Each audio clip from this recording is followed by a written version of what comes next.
Good day, everyone. Today we are going to journey into outer space. Once again, we're going to take a look at black holes and wormholes, Einstein's Rosen bridge, Hawking's energy, and how man can possibly travel through space using these wormholes. We're going to provide indisputable proof today. I welcome you to the Open Seal podcast. We're going to start off by me reacting to a video. You know, I recorded this a few days ago and I kind of liked the way I was feeling. I was really vibing this day. But after I recorded that, I found more information that we can add as proof. So let's begin. Now, mind you, this first video was published 6 years ago. And I'm talking about like the gist of what this gentleman is saying. If you can prove that it was put forth beforehand, please link me down below. However, I'm pretty sure that for 99.9% of us, this is going to be the very first time that we're hearing this and even considering this. It is mind-blowing, and that's what I take pride in doing in this show, is showing you stuff that no one else has done. So if you like it, please share it with someone else. Do me that solid and hit the like, leave a comment, all of the above. If you don't like it, hit the thumbs down because it still counts as engagement, in case you didn't know. But let's go. This is me reacting to some powerful wisdom and knowledge that's going to help us move forward. I'm just doing my part. Enjoy. Our clue is left to us from Egypt. This hieroglyphic is called the horizon. And archaeologists from around the world agree that it is the horizon. It is the horizon of the sun, but we don't call it that. We call it the event horizon. It is the area in space that crosses a black hole. The reason we call it an event horizon is the same reason it has a black interior. Children of Earth, our sun is not what we think. Our sun is not a planet. It's not just a star. It is a hole. Boom, boom, boom. A hole in space. Boom. And not just any hole. It is a hole that will lead us to an entirely different part of the universe. How can this be? The answer is simple. It is a wormhole. A wormhole. A gateway. A bridge into space. The sun looks like a UFO because we are only seeing half of it. What he's saying is it's not that it looks like a UFO when we're looking at it from here, but as far as these ancient cave paintings, some people have thought that this painting here that you see on the screen was a depiction of a UFO. But this gentleman is going to show and prove, and we're going to journey with him. And we're all journeying together, that this is actually an event horizon, and that these cave paintings were showing us something different. And why not? You know, all of these years and all of this time, with the knowledge that we thought we had, we've only gone but so far. So now, again, this podcast is my contribution towards the advancement of humanity in so many different ways. But knowledge is definitely power. Some will say it's not. I will say it is. This is too much fun. And I hope you're enjoying yourself. Stick with me. This is going to get really, really good. This is space. A grid of flat space. And I do have to keep pausing and speaking. Let's go. But a heavy object like a planet will warp space.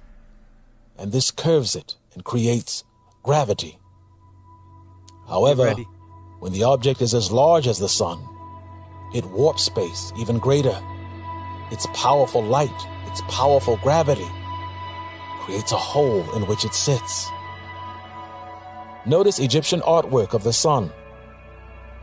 The sun is never raised up, and it is always seated within a hole, because the sun is halfway into a hole. When it does this, it creates the UFO effect, or what we call an event horizon. Let's go. Einstein's Rosen bridge explains our hole in space by showing us that the gravity of a heavy object like a sun can bend space, pierce space, and fold it so greatly that it falls right through. creating a hole and a white dwarf of a sun. White. And then a wormhole. I know this is heavy. And I know some people listening probably feel like, oh, I already knew this. Well, show me where you heard it before. It's just, we did know, and it's in our DNA. And now that we're hearing it for the first time, it's like, oh, wow, okay. Now, maybe this part isn't the first time, but we're about to get to proving what no one else has said. And mind you, if you go and you look proof, this is 6 years old, like I said. But notice that he said a white dwarf on the other side. Okay, so let's go back to this part. Let's go. Einstein's Rosen bridge. I went ahead and I said, you know what? Let me check out Einstein's Rosen bridge. When we checked out the Rosen bridge, let's hear what this gentleman has to say. Fair use, fair use. The second way you can think of it is as a pair of black holes infinitely distant from each other, or you can say on two completely separate non-interacting sheets. A pair of black holes. Two separate black holes in two completely non-interacting worlds where the two black holes are maximally entangled. Let's bring that back just a little bit. Two separate black holes in two completely non-interacting worlds. Completely non-interacting worlds. Where the two black holes are maximally entangled. And mind you, in the first video, the gentleman is mentioned two-dimensional. And like, I never really give two-dimensional space a thought. I mean, you watching me on the screen is two-dimensional. I mean, we mostly just think on third-dimensional and above, you know, but two-dimensional. So now it makes sense, because there has to be a first and second dimension if there's a third dimension, right? Maximally entangled, I take to mean this kind of state here. All right, so if you have two black holes in an otherwise non-interacting world, in fact, not otherwise, in a completely non-interacting world, but you entangle them in this form here, the statement is that they form a Einstein-Rosen bridge between them. I don't know if that's the right word. They have an Einstein-Rosen bridge between them. And if so, at least under certain circumstances, you come to the very interesting fact that these two non-interacting worlds nevertheless can communicate, not communicate outside to outside, but somebody falling in here can meet somebody here.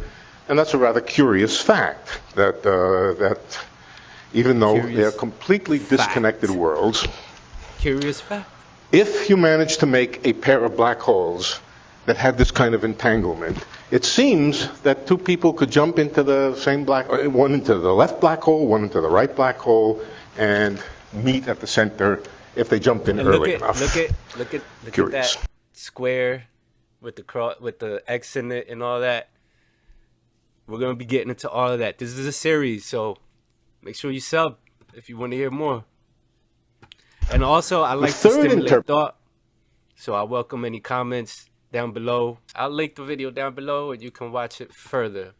Now, this entire video here is what would we see if we fell into a black hole. And it's pretty interesting. It's only a year old. But what do we see when crossing the horizon? Surprisingly enough, nothing special. It would in fact be very difficult to determine when exactly we crossed the horizon. They don't know. Listen, just because they're using Queen's English, we still receive the light of distant stars, which falls with us. We can still see the spaceship in orbit, in which the clock, even if it seems slowed down, is still ticking. We have to deprogram. And we can still perfectly see our body, and in particular our feet, because even if all light is carried inwards, it can still move upwards relative to us and thus reach our eyes. This is actually a fundamental principle. On a global scale, space-time is curved by the black hole and generates this horizon inside which objects are disconnected from the outside. But at the local scale, space-time is almost flat and the curvature is not noticeable, which means that everything behaves normally. So I just wanted to show this. I'll link it down below, but it is a conversation. traveling through a black hole, which we're now understanding is the sun and is a wormhole. We're going to go back into the video, the first video that we were watching. Now, one thing that I think people should understand and gather is that when it comes to channeling, when it comes to downloading information, you know, I don't dismiss knowledge, and I don't dismiss that there's certain ones of us that, yes, have to bring forth this information first. Somebody has to be first, right? First time that I heard about anything as far as the sun being a wormhole and the whole theory, let's go back. I already played all of this. Let's go. Showing us that the gravity of a heavy object like a sun can bend space, pierce space, and fold it so greatly that it falls right through, creating a hole and a white dwarf of a sun, and then a wormhole. Remember a hole that falls through space and comes out as a black hole millions of light years away in an entirely different part of the universe. A bending of space which creates two openings, which then create a bridge in the cosmos. Nonetheless, once a two-dimensional black hole is formed, it creates a vacuum in space, and it becomes so powerful that it sucks in energy from anything that comes near it. It crushes and destroys planets. It devours stars, suns, hot gases, and even light. It is so powerful that it consumes everything in its path, and all of this energy goes into this dark and mysterious hole. However, what the cave painters are telling us is that we don't truly understand a black hole. The universe is made up of multiple dimensions, and we live in a small three-dimensional part of the universe. Multiple dimensions. This is what a black hole looks like in a two-dimensional universe. A flat hole. Are there two-dimensional universes? There must be. And we're fortunate enough to be in a three-dimensional. Moving into the fourth or fifth. Let's go. Conversely, this is what a hole looks like in a three-dimensional part of the universe. Notice that it doesn't look like a hole as it does in a two-dimensional system. Facts. The reason why is because a hole in a three-dimensional space looks like a sphere. We live in a three-dimensional universe, and a hole to us looks like a dark planet. The black hole that we see doesn't devour all the energy, and instead, all the energy from the two-dimensional black hole feeds this hot energy to ours. All of the burning planets, stars, gas, and light fall into the black hole of space and comes out of this wormhole into our three-dimensional hole. It comes to our universe burning, seething with fire and hot gases. Only when it fills our skies, we don't call this a hole in space. We call it the sun. Boom! Oh. Yes. You know what? So basically, he's saying that there's a black hole in a two-dimensional part of the universe that sunk through, created this wormhole, and now we have the hole on the other side in our three-dimensional area, universe, part of the universe where we live, right?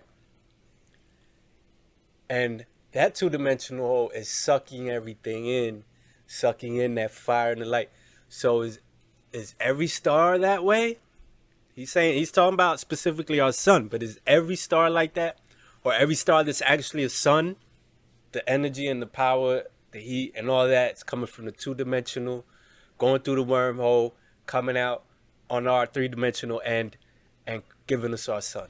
Woo! Again, let's do it again. Stars get all the energy from the two-dimensional black hole feeds this hot energy to ours.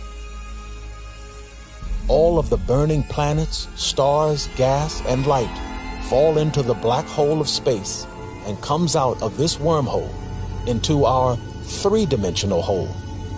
It comes to our universe. And am I saying this is fact? I'm just giving you one to grow on, as we used to say.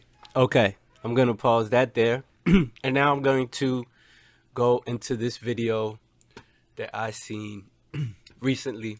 The one that just said, okay, so while editing, I realized that I forgot to mention the main reason that made me want to make this video. It's in the actual title. Scientists created a black hole in lab, then it strangely started glowing. So that's the main thing. It strangely started glowing. Let's check out the what he says in the intro.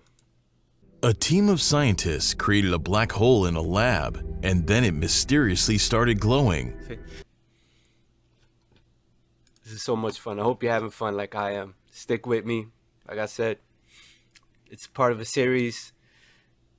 I hope you enjoy this. You know, it's something different than what most people react to. Most people just react to nonsense videos, and I'm not dissing anybody. You know, there's a audience for that, and I know nowadays there's a huge audience for this kind of information. So let's check this out. And remember, in quantum entanglement and all of that good stuff, the first video, he says that the energy coming out the other side is what creates the sun.